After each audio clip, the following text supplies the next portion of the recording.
share with you more kwabasho ko edo over Possible TV. So and then you can have Possible TV insa eda nsa ye be subscribe, be like, be comment. No I recommend the channel no am a friend who pa Possible TV AD. Ejembia and then soon day you can we need a video so excuse me, you be subscribe. Be like, be comment. Now we so I share content no am from so enye bi ahwe. Abusia me no ka say ya audio bi adrop sisi ya yenya video when him say ya say no ebe che. Na wo hwe wi a we hye bibi e de afiri mu. Yemo rem ni ntin semai wo. The decision of the Supreme Court. Absolutely scandalized by the decision of the Supreme Court. First and foremost, this is supposed to be a constitutional order which establishes the separation of powers. That simply means that the executive cannot dictate, to Parliament, especially when it comes to its rules and so on. And that also implies that the judiciary itself cannot be dictating the rules that are applied in Parliament. Now, so far, from what the court itself has said and so on, the main reason for the court's decision is that members of Parliament, when elected, ought to be able to represent their people all the time, and that they do that representation through voting. My goodness, I can't believe it. The committees of Parliament, the chairpersons of the committees of Parliament are also members of Parliament. They have no original vote. They have no original vote. They only have casting votes. So what is the Supreme Court decision? What is the decision about? The chairpersons of the committees of Parliament have no such votes. And that clearly shows that there's a reason for it. You understand? Now, you claim that deputy speakers must be able to vote on issues and so on. How are they going to do that?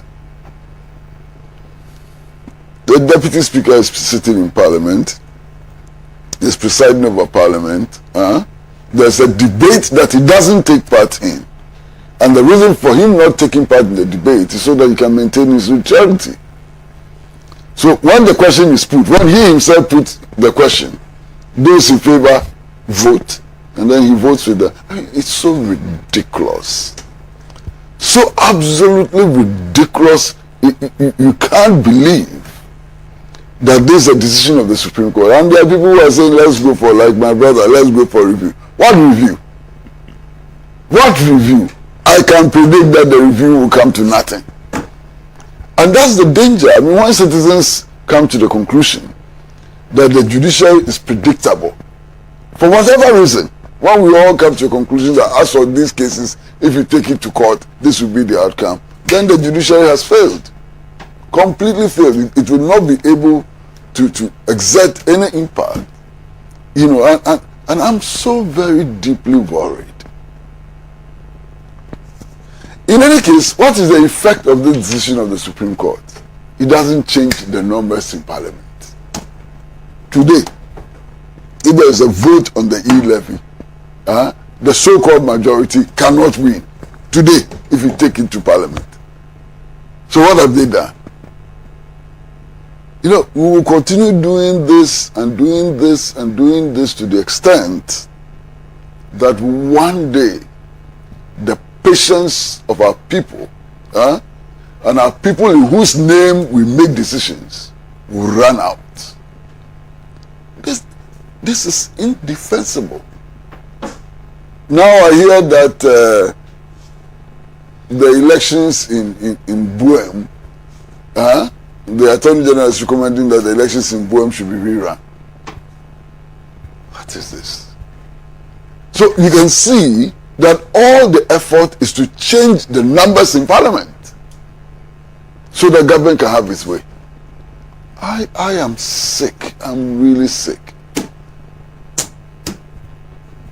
I'm really sick, And since yesterday, I've been speaking to all kinds of people. And I've spoken to people who are leading members of the New Patriotic Party who feel disgusted by what has happened. Absolutely disgusted by what has happened. You understand? Absolutely disgusted. The implications of this decision is also that today deputy speakers are not to be treated in any way different from the way we treat members of parliament. You know, they are partisans in the house. They are partisans like any member of parliament. So when they are presiding, they are just sitting there like any other member of parliament. They have no privileges, they have no neutrality, they have nothing. Why do you introduce this level of chaos in parliament? And you see, the other thing is that the Supreme Court must understand that even though it has responsibility for interpreting the Constitution, it has no right, no authority to amend the Constitution.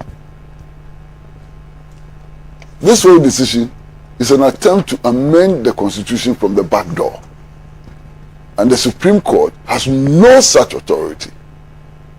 I'm completely worried by this move.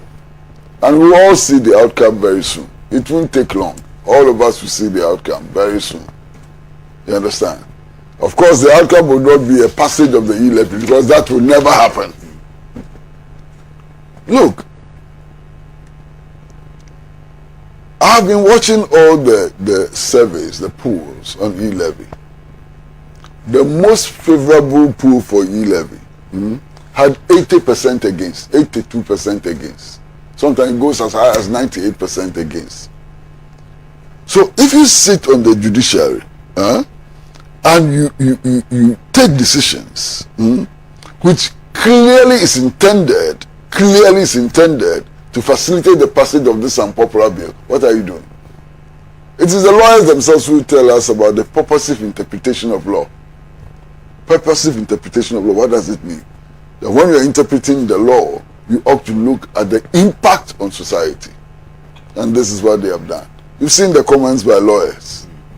I mean, Kokwaza and so on. You see the comments they've made. Everybody is disgusted by this decision. Went and did presidential election petition, came up with your decision. Everybody said, okay, you leave them, let them go ahead and so on. Now, this is the extent that you've gone. I'm disgusted by it. I'm a citizen of Ghana. The ruling of the Supreme Court is in my name, or supposed to be in my name. But I say that this cannot, I take my name out of this decision. This decision was not made on my behalf. It's so scandalous, it could not have been made on my behalf. Thank you very much, Mr. Pratt. Wanted to ask something? Yeah, so clearly it comes back to the point where I explained that by mere literal rules of interpretation, you are likely to rightly arrive at such. However, it creates that administrative conflict. So, for example, a good situation is, it means that if the speaker is not there and the deputy sits, he should be treated with a pinch of salt, because whatever he says now takes the direction of partisanship. So he is not assuming the uniform and the powers. He's not clothed with those powers of neutrality by the speaker himself. So on the one side, it explains the situation. On the other hand, it creates a bigger conflict for us, depending on the structure of, parliament. So a review might not yield any difference, given that it's the same market we'll be buying from. However, I think that it grants a situation where we are invited to an appreciation of the legal ramifications of the matter to its fullest effect. Right.